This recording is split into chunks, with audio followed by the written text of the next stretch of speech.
Welcome to vintagesf. I'm Richard Rempel, and this is Rocket Summer. For me, though, I'm making it Murray Leinster Summer. Last week, I gave you a short bio for Murray Leinster, and we looked at 3 short stories. I also asked the question, is Murray Leinster a forgotten master of science fiction?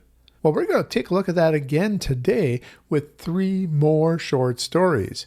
One from 1935, and then 2 from the 1940s, from 1945 and from 1946. All 3 stories are very memorable and, some would argue, very important to science fiction history. So make sure you stay tuned for each of these stories. So let's go back now to the mid-1930s. The Fourth-Dimensional Demonstrator by Murray Leinster was first published in the December 1935 issue of Astounding Stories. It is a light-hearted time paradox story, a screwball comedy with a machine operating on a temporary time loop. It reaches back exactly 2 minutes into the past to pull a physical duplicate of whatever object is placed within its field. Our main character is Pete, a young man who is completely broke and facing an awkward situation with his fiancée, Daisy. His luck seems to change when he inherits a strange cylindrical apparatus from his late eccentric uncle. It is a highly unusual matter duplicator. Now, the 4th dimension is time, according to Leinster, and so if you place something within this apparatus, you can reach back exactly 2 minutes into the past to pull a physical duplicate of whatever object is there. So, what is a poor young man going to do? Well, he duplicates currency. Now, that has its own problems because the currency has the same serial number. More experimentation occurs, and then an accident happens, and Daisy is in the machine. Daisy, Daisy, give me your answer due. I'm half crazy, all for the love of you. Well, it is quite a crazy story and a lot of fun. In fact, Murray Leinster said that of all of his stories, this one was the most fun to write. I think you'll get a kick out of the Fourth-Dimensional Demonstrator as well. And now, First Contact. First Contact is a seminal short story first published in the May 1945 issue of Astounding Science Fiction and was included in the Science Fiction Hall of Fame Volume 1, edited by Robert Silverberg. It also won a Retro Hugo Award for Best Novelette in 1996. It is one of the most influential First Contact stories ever written. We're in deep space, inside the massive gas cloud of the Crab Nebula. The exploratory starship, the Landvabon, is mapping the nebula when it suddenly encounters an alien vessel. This is the first time humanity has ever encountered an intelligent extraterrestrial species. The core conflict of the story is, what do you do in a case of first contact? There's a standoff. Neither ship can leave the area because it would allow the other ship to track them back to their home planet, potentially exposing them to a war, perhaps total destruction, or a colonization. So what options are there? Initially, the idea is you might have to fight to the death and completely destroy the other ship. But First Contact has also brought apart a relationship between the crews, and they both desperately seek a peaceful solution. This story was groundbreaking in a number of ways. The first is the name or the title First Contact. That is something now that is embedded in science fiction. It's a genre of stories, a subgenre. But this was the first story to popularize that term.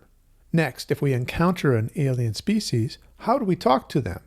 Well, this story had a universal translator. This too is popularized later in science fiction and especially in places like Star Trek. And then we're presented with a conundrum, a problem. What if 2 species met each other, didn't know if they could trust each other? What could be a peaceful solution? They certainly didn't want to put their civilizations, their planets, at risk. I'm not going to tell you how this story ends up. This is one for you to read for yourself. You can actually find this at archive.org if you want to read it from the original magazine form. Now, for our next story, you need to know that Murray Leinster is not the real name of the author. It is a pseudonym for William Fitzgerald Jenkins, or Will F. Jenkins. A logic named Joe was first published in the March 1946 issue of Astounding Science Fiction under his real name. This story is widely celebrated for its remarkable prediction of personal computers, the internet, data servers, and even the modern dilemma of artificial intelligence. All this from 1946. The story is narrated by a computer repairman nicknamed Ducky. In this future, every home is equipped with a terminal called a logic. It looks much like a television set with a keyboard.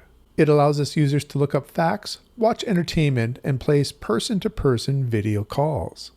The terminals do not store data locally. Instead, they are networked into a massive, centralized data repository called tanks.